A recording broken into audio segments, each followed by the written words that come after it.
Hey guys and girls, in this tutorial I'm going to show you how to easily achieve the colorized black and white effect as seen on my screen right now. First, you will need to open Photoshop. I was already working on a project before, so I'll go ahead and close that. No. Then you'll need to choose any image that you'd like. I'm going to click on File, New, and OK. Then I'm going to use Control V to paste my image into Photoshop. And there it is. I'm going to hit Control 0 to bring it up a little more size. Then you're going to duplicate that image either by pressing Control J or by right clicking your layer and then selecting Duplicate Layer. Doesn't matter what's named, but I'm going to go ahead and name it Black and White.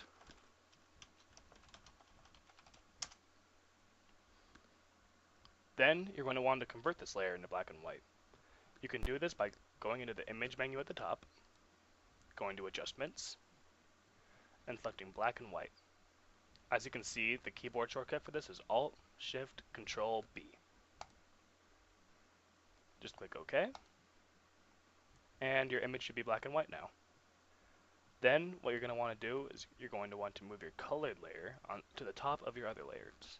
You can do this by simply selecting your colored layer and dragging it above the black and white layer. Then what you're going to want to do is select your eraser from the sidebar right here. Select that. It doesn't matter if you choose a hard brush or a soft brush. I'm going to go ahead and choose a hard brush.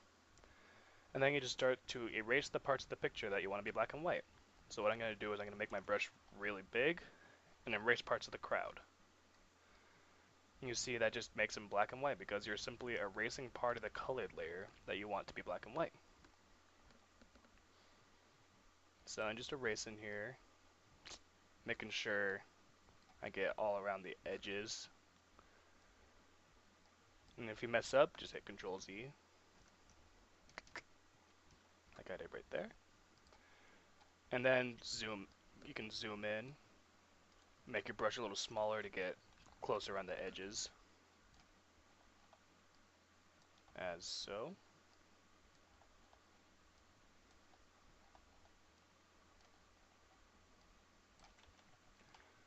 You might want to make sure you get pretty good, or else there's going to be some noticeable flaws, as some parts won't be black and white where they're supposed to be. Then I can hit Control 0 to make the image full screen again.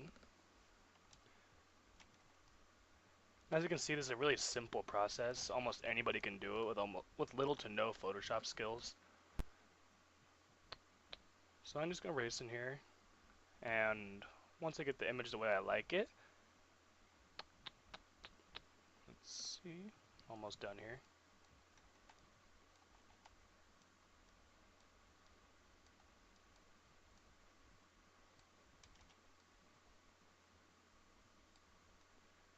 And I think that's how I want it.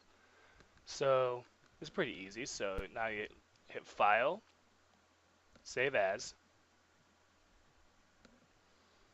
I'm just going to save this to my desktop. You can save this anywhere. I'm going to go to the Format drop-down menu and select JPEG. This allows it so I can make it a JPEG image so I can post it on sites such as Facebook or Imgur or whatnot. I'm going to rename my image black and white colored. Click Save. I'm going to drag my image options, the quality up to the maximum so it's the best quality possible. I'm going to click OK. Now, since I saved it as a JPEG, I should be able to click Minimize and open my image from the desktop. And as you can see, this is the finished product. Now go impress your friends with your Photoshop magic.